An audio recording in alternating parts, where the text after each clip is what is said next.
apa yang penting dari peran-peran para tokoh agama ini agar implementasi itu sesuai dengan apa yang diajarkan agama. Dalam rangka membangun kebaikan dalam konteks hubungan kita kepada Tuhan dan kepada sesama umat manusia, kita sepakat.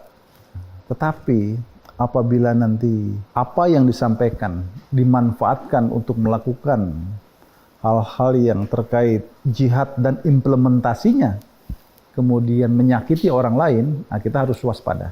Kira-kira dari BNPT-nya sendiri ini apa yang sudah dilakukan dalam tahap-tahap pencegahan, mungkin juga seperti yang Bapak sering ucapkan itu deradikalisasi. BNPT merupakan lembaga negara yang dalam konteks penanggulangan terorisme lebih besar melakukan fungsi pencegahan. Yang kedua, fungsi koordinasi. Yang ketiga, kerjasama. Deradikalisasi tadi baru itu adalah orang-orang yang sudah ditangkap, ditahan, dihukum, kan menjadi narapidana. Itu diberikan program-program deradikalisasi. Ada 3 aja nih. Wawasan keagamaan, wawasan kebangsaan, kewirausahaan. Karena sejak dia di dalam, itu sudah dilatih berwirausaha. Kalau lagi dinas, siapa yang paling sering bilang kangen? Istri lah. Istri aja? Iya dong. Jadi kangennya itu gimana, Pak? Cara bilang kangennya? Pulangnya jam berapa gitu. Iya.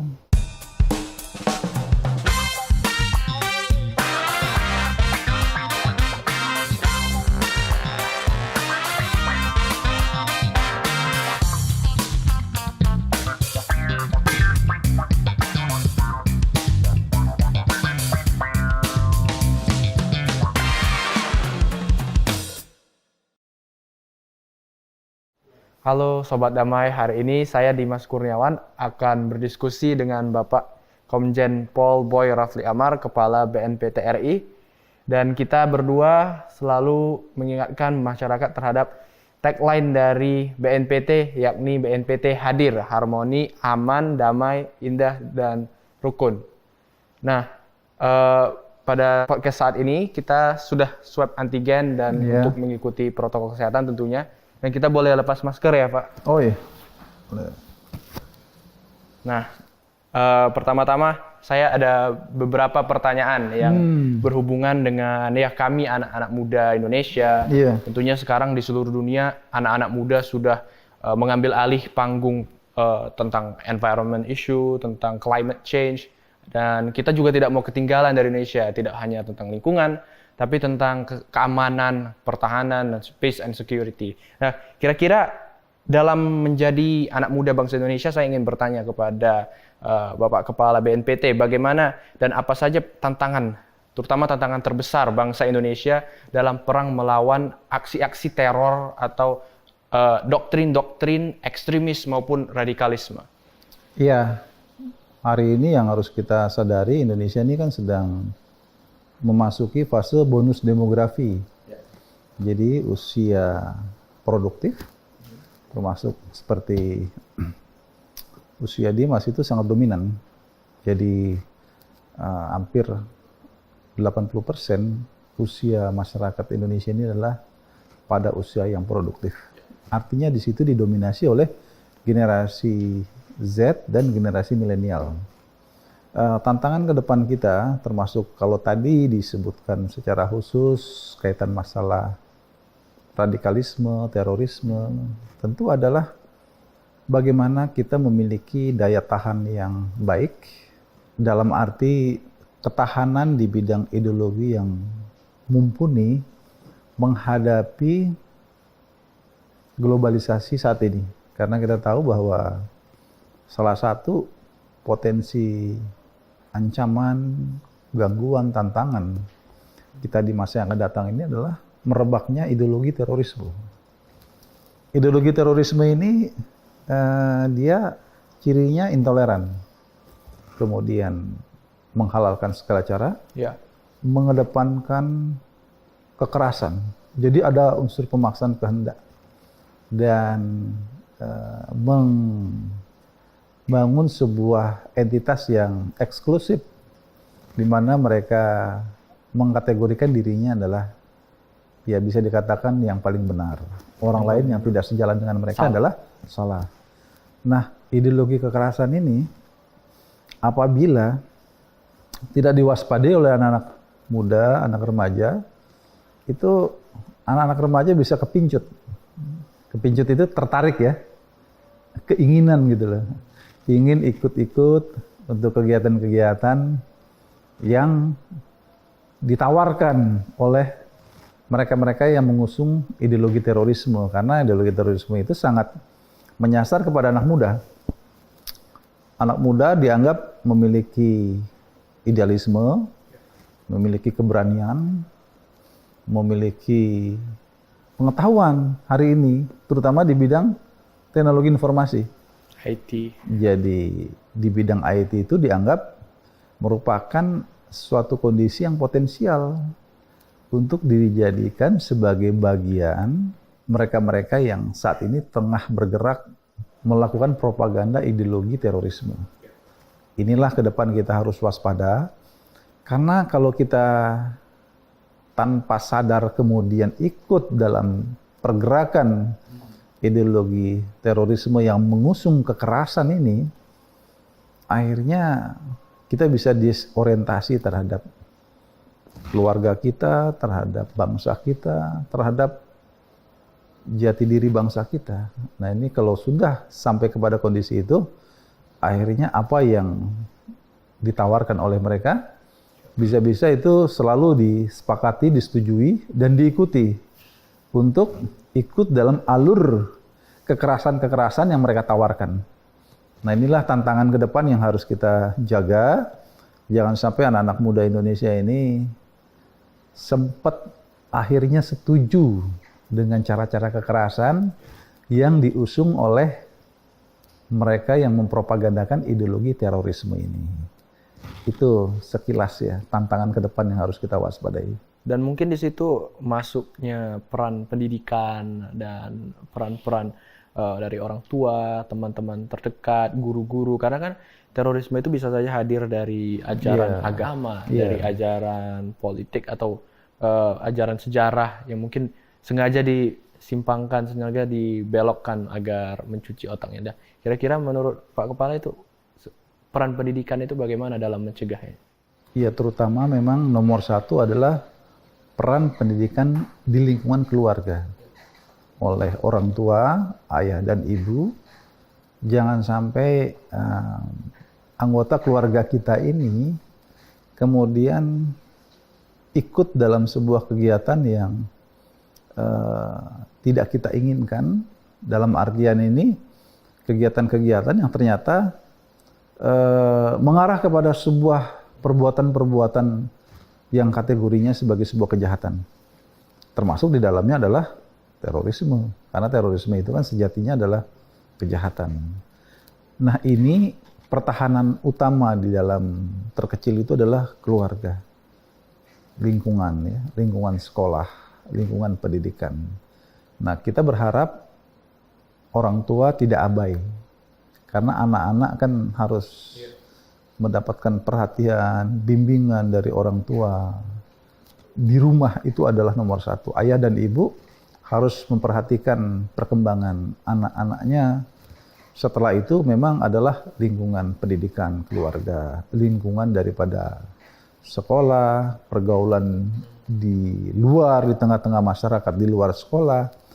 Dan yang lebih perlu kita perhati-hati lagi adalah lingkungan di dunia maya. Nah, ini lingkungan sendiri lagi.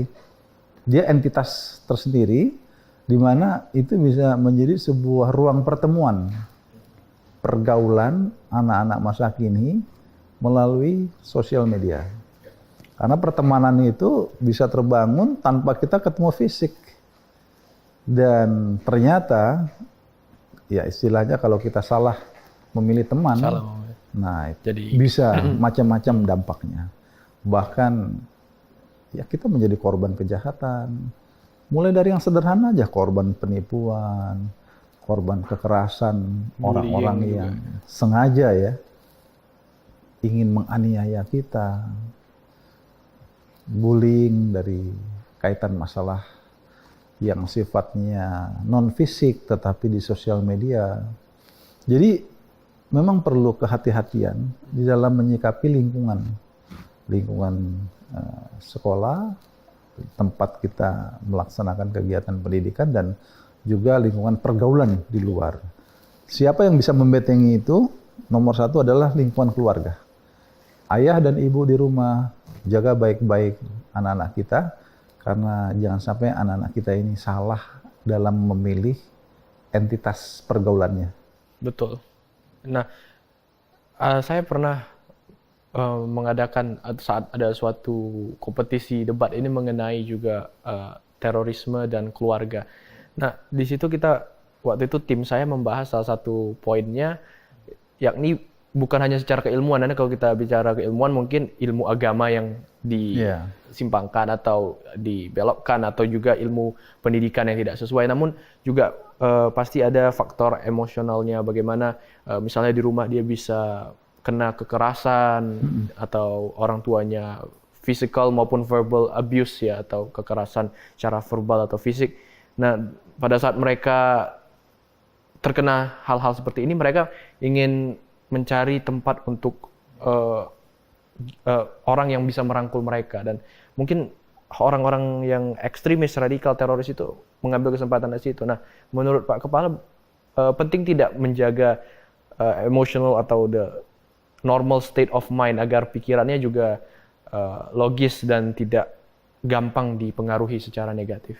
Iya, memang di sini adalah bagaimana juga kita memelihara rasionalitas ya dalam berpikir.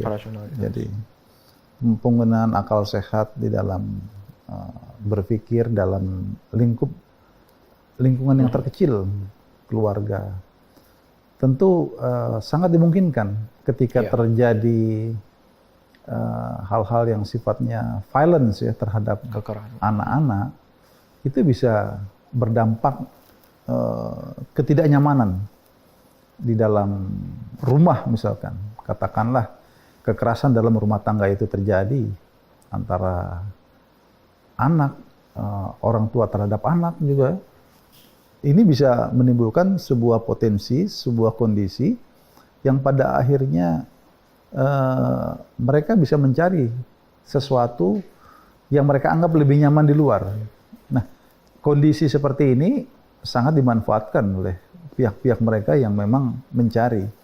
Karena anak-anak yang tengah galau dalam kondisi lingkungan hari-hari, mereka rentan untuk terpengaruh dengan segala hal yang dia temui di luar, terutama dalam proses interaksi sosialnya.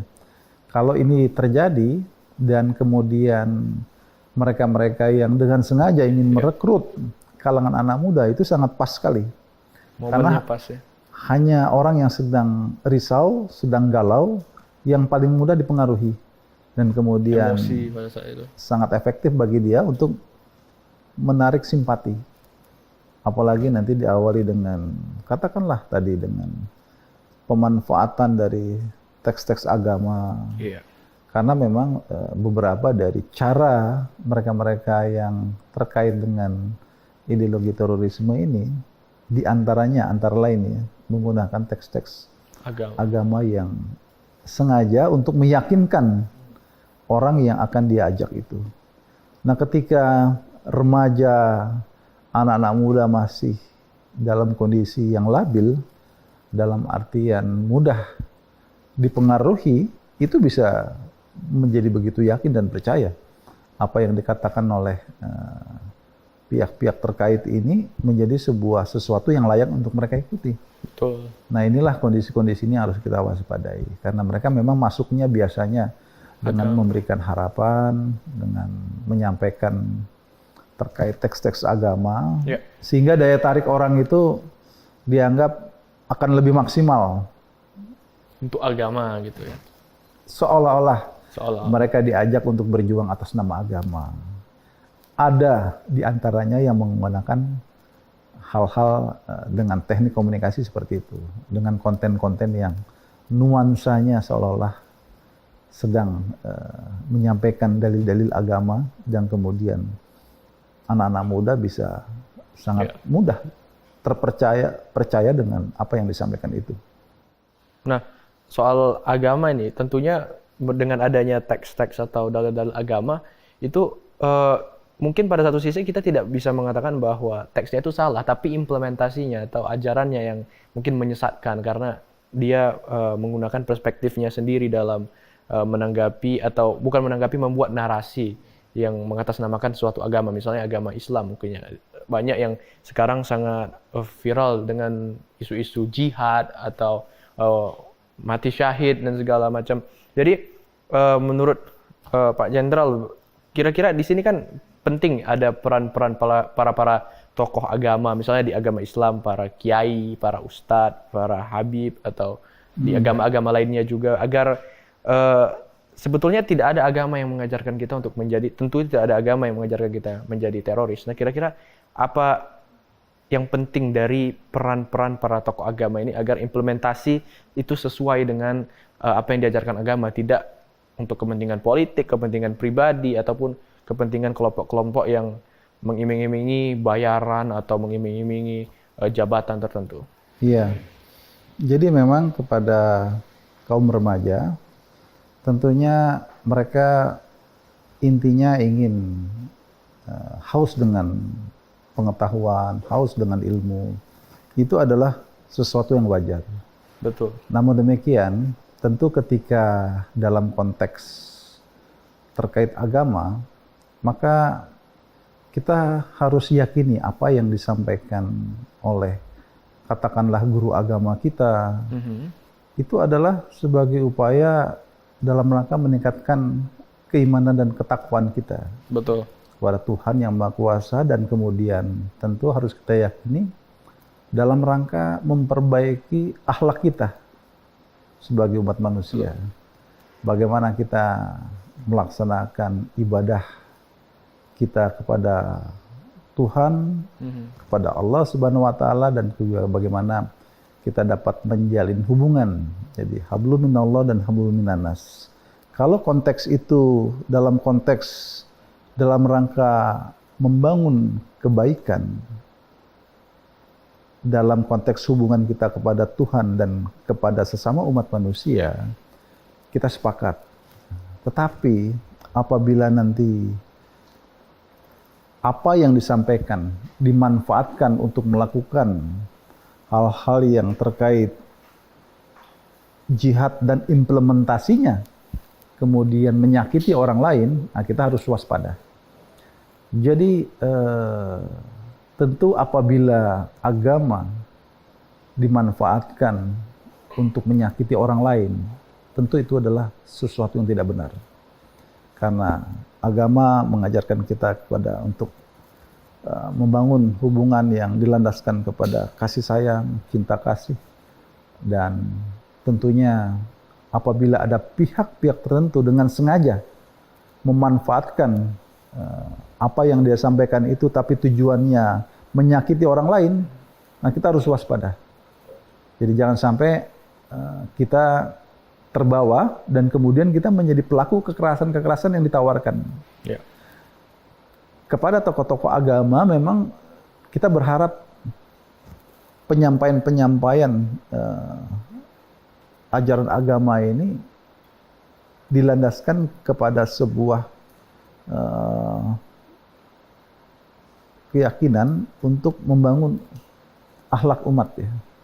Bukan sebaliknya, tetapi justru membangun umat yang memiliki akhlakul karimah.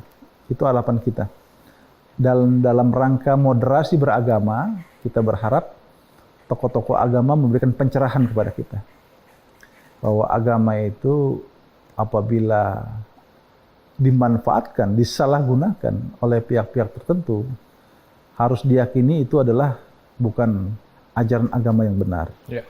Tetapi sebaliknya, jika ajaran agama itu diarahkan untuk membangun semangat ukhuwah Islamiyah, ukhuwah watoniyah, bahkan ukhuwah basyariyah, kita sebagai umat manusia, ini adalah sesuatu yang layak untuk kita ikuti.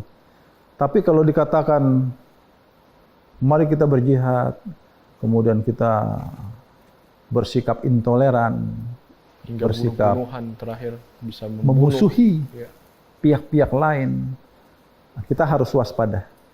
Karena lebih elok lagi kita juga meminta nasihat dari guru-guru kita yang sudah kita kenal, kita yakini sebagai guru agama kita, untuk kita konsultasikan. Jadi jangan sampai hanya kita terima satu pihak saja.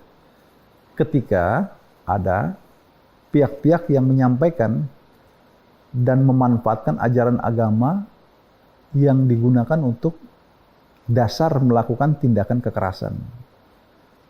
Karena kalau kita tidak waspada, seolah-olah ini kita sedang menjalankan perintah agama. Seolah-olah.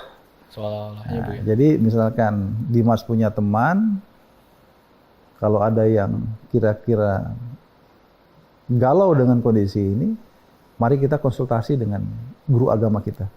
Betul. Kepada yang ahlinya kita minta nasihat seperti apa. Intinya, ketika mereka mengajak kepada arah yang menyakiti orang lain, bahkan sekedar menghujat,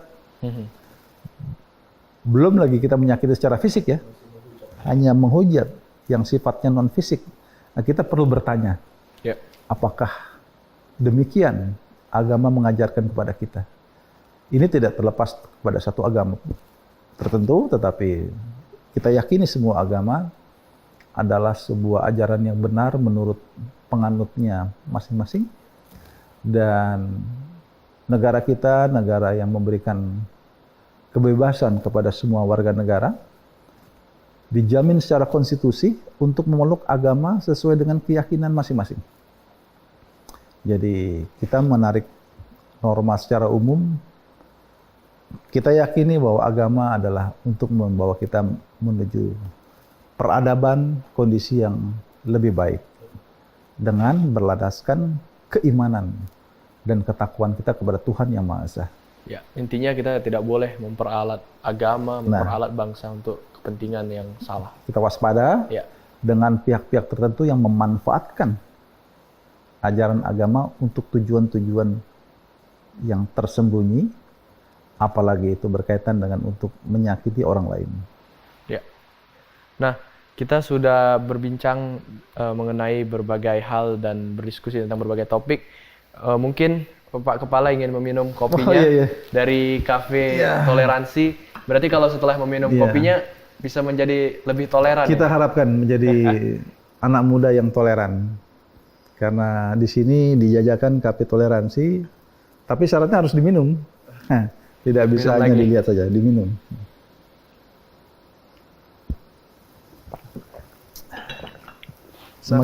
Semakin banyak kita minum, kita semakin toleran.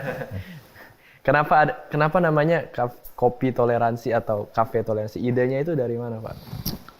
Iya, toleransi itu tentu kita sengaja kita angkat. Ya. Karena narasi ini untuk melawan sebaliknya intoleran. Ya. Karena kita tahu bahwa ciri khas mereka-mereka yang terkait dengan ajaran terorisme itu umumnya berpikirnya intoleran. Betul. Kecenderungannya membuat dikotomi, saya atau kamu, tapi tidak kita. Nah, oleh karena itu kita berharap dengan narasi Cafe Toleransi dijadikan sebagai sarana obrolan untuk membangun semangat berempati, semangat untuk saling membangun pengertian satu sama lainnya, semangat untuk menghormati, semangat untuk menghargai sesama anak bangsa. Jadi semangat bertoleransi itu adalah merupakan jati diri identitas bangsa Indonesia. Karena sebenarnya apa yang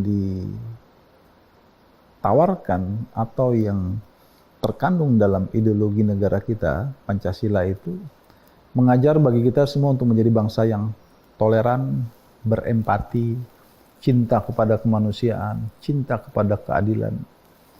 Jadi dengan kita mengangkat narasi ini, semoga kepada siapa saja yang melihat, mengetahui, bisa tertular sikap toleransinya. Harapannya ada seperti itu. Karena salah satu cara dari bersikap lebih toleran adalah kalau misalnya ada suatu masalah, kita diskusikan secara intelektual ya, secara perbincangan mungkin seperti podcast atau mengedepankan dialog, ya, musyawarah. Jadi tidak mengedepankan sayalah yang paling benar, kamu salah. Nah itu berarti intoleran. Tapi kita semangat untuk membangun sebuah musyawarah ya, untuk bermufakat dalam berbagai hal dalam kehidupan. Karena itulah jati diri bangsa kita yang harus kita juga bisa diteruskan oleh anak-anak muda. Jadi jangan sampai anak-anak muda kita ini berpikirnya bukan kayak orang Indonesia. Kayak orang Indonesia itu adalah orang yang toleran. Kira-kira begitu. Ya, nah kira-kira dari BNPT-nya sendiri ini apa yang sudah dilakukan dalam tahap-tahap pencegahan, mungkin juga seperti yang Bapak sering ucapkan itu deradikalisasi terhadap para ex-ex teroris atau ex-ex kelompok-kelompok yang mungkin radikal atau jahat ya terhadap bangsa, terhadap agama yang memperalat kita. Jadi apa saja yang sudah dilakukan oleh BNPT dalam tahap pencegahan mungkin hingga penangkapan, dan juga setelah penangkapan ada yang namanya keputusan hukumnya atau deradikalisasinya? BNPT merupakan lembaga negara yang dalam konteks penanggulangan terorisme lebih besar melakukan fungsi pencegahan. Yang kedua, fungsi koordinasi. Yang ketiga, kerjasama. Pencegahan itu ada 3 yang harus dilakukan oleh BNPT bersama dengan masyarakat luas. Yang pertama, membangun kesiapsiagaan. Siapa yang harus bersiaga? Siapa yang harus siap? Masyarakat dan juga aparatur negara. Ya. Karena apa? Karena virus radikal terorisme ini itu bisa masuk ke dalam kehidupan masyarakat tanpa terasa. Tiba-tiba dia ada di tengah-tengah kita. Jadi perlu kewaspadaan dini masyarakat bahwa pemahaman ini seperti virus. Tahu-tahu dia masuk ke dalam sekolah, dia masuk ke dalam RT RW, ke dalam komunitas majelis agama. Jadi dia bisa masuk. Karena apa? Karena dia mengalir dalam proses interaksi sosial yang ada dalam masyarakat kita. Jadi masyarakat harus siap, bersiaga. Aparaturnya juga begitu. Jadi jangan sampai aparatur nggak paham. Ada virus-virus seperti virus corona. Iya, betul. Oh, kalau udah demam ini, udah kepala pusing, COVID. Wah, ini tanda-tanda COVID nih, perlu dites. Nah, itu juga kepada aparat harus paham. Jadi jangan sampai aparat nggak ngerti kalau ada virus radikal terorisme sedang gentayangan di tengah-tengah kita. Itu harus kita bangunkan. Semangat untuk bersiaga, bersiap-siap menghadapi virus yang masuk. Karena masyarakat bisa menjadi korban. Yeah. Masyarakat tiba-tiba bisa menjadi pelaku kejahatan terorisme. Tanpa terasa. Prosesnya tiba-tiba dia sudah masuk ke dalam lingkungan pergaulan yang, dan yang lebih bahaya lagi, sendiri pun dia bisa jadi pelaku teror. Iya. Dari mana dia bisa jadi pelaku terornya? Dia belajar dari sosial media. Dia pelajari, dia terima pesan dari pihak-pihak yang mempropagandakan itu, dia pelajari. Oh, caranya begini dan sebagainya. Jadilah dia kemudian menjadi orang yang terpapar, kemudian bisa melakukan aksi-aksi itu kapan saja. Jadi kita harus bersiaga. Yang kedua, kontraradikalisasi. Kontraradikalisasi itu apa? berarti radikalisasi yang dijalankan oleh kelompok pengusung ideologi terorisme harus dilakukan kontra. Apa yang harus dilakukan kontra? Narasi-narasi kebangsaan, pemersatu ya. Menjaga persatuan dan kesatuan. Yang tentunya meyakinkan kepada semua pihak bahwa negara Republik Indonesia ini memiliki konstitusi, memiliki ideologi, negara Pancasila memiliki semboyan Bhinneka Tunggal Ika. Jadi narasi ini harus terus kita gelorakan ke masyarakat kita. Jadi jangan sampai nanti tawaran ada ideologi lain, ditangkap, diterima. Ini aja nih. Hati-hati, ini kita punya ideologi sendiri gitu. Jadi jangan sampai salah pilih ideologi. Ini apalagi anak-anak muda kan, apalagi yang baru tumbuh, yang belum mendapatkan informasi banyak. Nanti khawatirnya ada orang menawarkan ideologi kekerasan tadi, menerima aja. Betul. Itu. Kemudian moderasi dalam beragama. Nah, moderasi beragama ini tentunya adalah semangat untuk bertoleransi, memaklumi, memahami perbedaan-perbedaan dalam tata cara peribadatan agama. Jadi tentu kita harus membangun semangat saling menghargai, bertoleransi tadi terhadap pemeluk agama yang berlainan dengan kita, di mana setiap warga negara bebas melaksanakan syariat agama sesuai yang dia yakini masing-masing. Jadi itu dijamin dalam konstitusi bahwa itulah Indonesia, memberikan jaminan kepada semua pihak untuk melaksanakan syariat agama sesuai dengan keyakinan agamanya masing-masing. Deradikalisasi tadi baru itu adalah orang-orang yang sudah ditangkap, ditahan, dihukum, kan menjadi narapidana. Itu diberikan program-program deradikalisasi. Ada 3 aja nih. Wawasan keagamaan, wawasan kebangsaan, kewirausahaan. Karena sejak dia di dalam itu sudah dilatih berwirausaha, menjadi petani, menjadi ahli mesin, ahli kuliner, ada lagi ahli peternakan. Maksudnya apa? Ketika mereka keluar, mereka sudah mandiri secara keekonomian. Jadi tidak lagi balik kepada teman-temannya lama lagi, tapi sudah aktif sebagai pelaku usaha kecil dan menengah. Nah itulah di bidang pencegahan yang dilakukan oleh BNPT. Kalau kaitan tangkap-menangkap, sudah dibagi tugas dengan pihak kepolisian. Kepolisian memproses, menangkap mereka-mereka yang dinyatakan bersalah sesuai dengan hukum, membawanya ke pengadilan. Bersama dengan Pak Jaksa, divonis, masuk ke lembaga pemasyarakatan, BNPT masuk untuk program deradikalisasi. Kerjasama juga dengan seluruh masyarakat luas. Jadi kerjasama ini bukan hanya dengan lembaga pemerintah saja, tetapi dengan seluruh entitas dalam masyarakat. Jadi termasuk anak-anak muda. Anak-anak muda yang tergabung dalam organisasi apa misalkan, KNPI misalkan anak muda. Nah, kita bekerja sama dengan KNPI. Himpunan Mahasiswa Islam, HMI. Kita bermitra dengan HMI. Betul.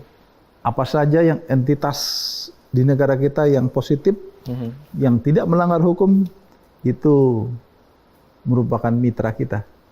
Karena kita tidak ingin mereka-mereka ini menjadi korban kejahatan terorisme. Ya. Nah, jadi intinya mungkin kalau kita lihat dari analogi atau ibarat dalam sisi kesehatan, BNPT seperti produsen vaksin akal sehat terhadap masyarakat Indonesia agar tidak terpengaruh virus terorisme. Ada virus, ada vaksin. Kita menyiapkan vaksinnya. Vaksinnya ini harus diyakini, harus sampai kepada masyarakat. Sehingga masyarakat memiliki antibodi yang bagus. Betul. Imun serologinya terhadap virus radikal dan terorisme meningkat. Nah, selanjutnya saya ada suatu games ya, atau suatu permainan pendek yang bernama Jawab Jujur. Jadi di sini ada beberapa pertanyaan. Nanti Bapak boleh ambil atau saya boleh bantuin ambil. Ini secara random ya, secara acak. Dan pertanyaannya seru-seru gitu. Bisa tentang terorisme dan juga bisa tentang hal-hal yang seru. Nah, kira-kira saya ambil ya? Ya, ambil duluan. Saya ngambil, saya jawab? Ya. Waduh. Curang nih. Oke. Kalau lagi dinas, siapa yang paling sering bilang kangen? Istri lah. Istri aja? Iya dong. Jadi kangennya itu gimana, Pak? Cara bilang kangennya? Pulangnya jam berapa gitu. Iya. Bertanya pulang jam berapa. Bertanya pulang jam berapa. Ya, nah satu lagi, boleh saya bantu ambil? Oh ya. Oke.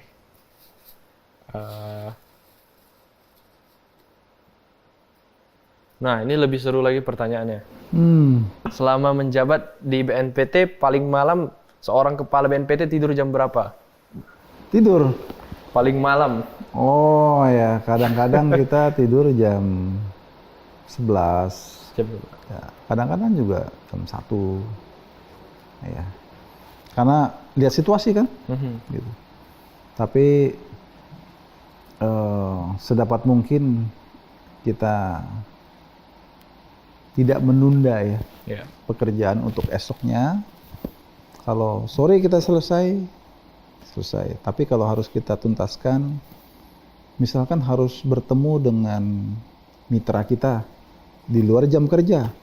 Mitra kita biasanya mungkin pada saat jam malam, ya kita harus ikuti. Kita harus berkunjung, misalkan yang kita mau kunjungi ini tokoh agama. Nah, kan banyak tokoh agama kita senang berbicaranya waktunya malam. Ya kita harus sesuaikan dengan waktu beliau-beliau. Gitu. Ya, nah satu lagi mungkin kita ambil satu lagi ya. Oke. Secara acak. Nah, ini tentang terorisme. Oh, ya. Jika seorang kepala BNPT ditanya untuk mendeskripsikan satu kata untuk terorisme apa? Kalau bagi saya mungkin satu kata untuk terorisme anti akal sehat mungkin ya. Kalau menurut Bapak apa? Sadis. Sadis. Kenapa sadis? Ya dia bisa dengan tega menghabisi nyawa orang dan bahkan menghabisi dirinya sendiri dengan menjadi pelaku bom bunuh diri. Jadi itu kan di luar akal sehat tadi kan. Nah, kira-kira mereka itu termasuk tergolong orang-orang yang bisa bertindak sadis. Yang bagi kita kebanyakan itu rasanya nggak mungkin ya. Tapi bagi mereka mungkin untuk melakukan itu. Ya semoga anak-anak muda kita bisa menyadari bahaya ini. Betul. Karena kalau tidak sadar akhirnya bisa menjadi bagian dari tindakan-tindakan seperti itu. Gitu. Nah, itu pesan kita dari BNPT untuk anak-anak muda. Bicara tentang anak muda nih, tadi kita sudah tentang segmen jujur berbicara, jujur menjawab. Nah, saya kan anak muda juga nih, Pak Kepala. Jadi saya di sekolah itu sebagai salah satu organisasi yang saya ikuti adalah Student Council ya. Dan alhamdulillah saya menang jadi wakil presidennya nih. Jadi ini tadi kita sudah ada berbagai pertanyaan tentang radikalisme, tentang BNPT. Nah, mungkin sekalian untuk nasihat dari Pak Kepala BNPT untuk saya atau mungkin ya, mana tahu ada pertanyaan juga untuk anak muda Indonesia, boleh disampaikan. Iya, kalau mungkin pesan dulu ya. Iya, karena usia muda itu adalah usia yang sangat baik sekali untuk mempersiapkan diri kita ya, untuk menyiapkan masa depan kita. Ya, kita berharap jangan sia-siakan masa muda anak muda, karena di masa muda itulah bisa membentuk karakter kita ke depan seperti apa. Aktif di organisasi, berarti kan belajar organisasi untuk menjadi pemimpin. Ya. Jadi kalau hari ini sudah bisa sukses menjadi pemimpin di lingkungan teman-teman, ya insya Allah ke depan bisa mendapatkan amanah yang lebih tinggi lagi untuk menjadi pemimpin, apakah di pemerintahan, apakah di sektor private, ya, di swasta. Yang terpenting kesempatan di masa muda, termasuk melatih diri, belajar kepemimpinan. Karena anak-anak muda kita diharapkan ke depan menjadi pemimpin bangsa ini. Nah, seperti Dimas, tentunya harus siap kalau ke depan mendapatkan tugas sebagai pemimpin dalam kapasitas, dalam skala apapun. Yang terpenting adalah pemimpin itu kan harus dapat memberikan sebuah keyakinan bahwa kita adalah pemimpin yang amanah. Ya. Amanah. Nah, itu yang harus dijadikan momen ketika kita muda ini. Sama seperti saya ketika masih sekolah, ya kesempatan kita mendapatkan berorganisasi kita manfaatkan dengan baik. Kemudian pertanyaan saya ke Dimas kalau gitu ya. Pertanyaannya apa ya? Untuk ke depan Indonesia biar bertambah hebat, tambah maju, bangsa ini harus ngapain sih? Nah. Menurut saya ini ya, tentunya bangsa Indonesia saat ini sudah punya vaksin, yakni BNPT untuk virus terorisme dan radikalisme.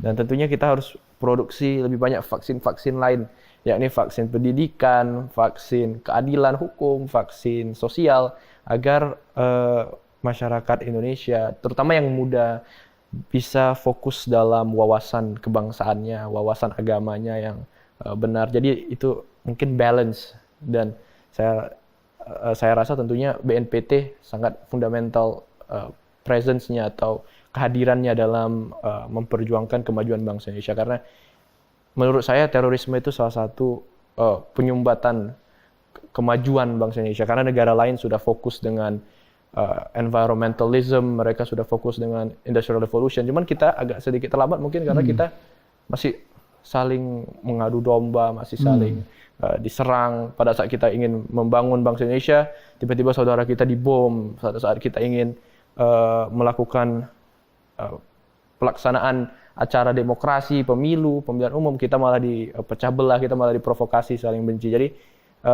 sebetulnya kita jangan sampai ada yang membuat jalan menuju kemajuan ini macet. Dan saya rasa BNPT, TNI, Polri, dan seluruh elemen pemerintah dan agama sangat penting untuk bekerja sama secara maksimal. Ya, oke. Sip. Apalagi kita negara demokrasi. Demokrasi itu kan kedaulatan ada di tangan rakyat. Tapi bukan berarti rakyat bisa sebebas-bebasnya melakukan apa saja. Yang penting kita sebagai anak muda bisa memanfaatkan kebebasan dalam alam demokrasi ini untuk segala tujuan yang baik. Yep. Baik, oke, bagus. Oke. Nah, terima kasih atas waktunya yang diberikan oleh Pak Kepala BNPT di Cafe Toleransi, yang juga tadi kita sudah menikmati hidangan akal sehat, hidangan moderasi, hidangan rasionalitas dari chef BNPT kita atau dari Kepala BNPT kita. Jadi menurut saya Cafe Toleransi ini harus terus berlanjut agar masyarakat dan anak-anak muda yang menonton, terutama teman-teman keluarga saya, bisa tertarik dengan yang namanya rasionalitas, dan itu dimulai dari sekarang agar kita tidak terjerumus ke arah-arah yang salah. Nah, jadi hari ini sudah selesai perbincangan kita dengan Bapak Kepala BNPT. Semoga kita bisa bertemu di lain waktu untuk memikirkan bangsa Indonesia, dan saya mengajak seluruh elemen masyarakat agar kita bisa mendukung BNPT. Amin, amin. Terima dengan kasih. Dengan cara apa? Kita tidak perlu mendukung BNPT hanya secara verbal. Bisa saja kita bilang kita sayang BNPT, kita sayang Indonesia, tapi pelaksanaannya tidak sesuai. Jadi kita bisa mendukung BNPT, bisa mendukung Polri, TNI untuk mengabdi lebih baik dengan cara ya ikuti agamanya yang masing-masing dengan baik. Nah, kalau begitu saya Dimas Kurniawan. Saya Boy Rafli Amar. Salam damai, salam Indonesia Satria.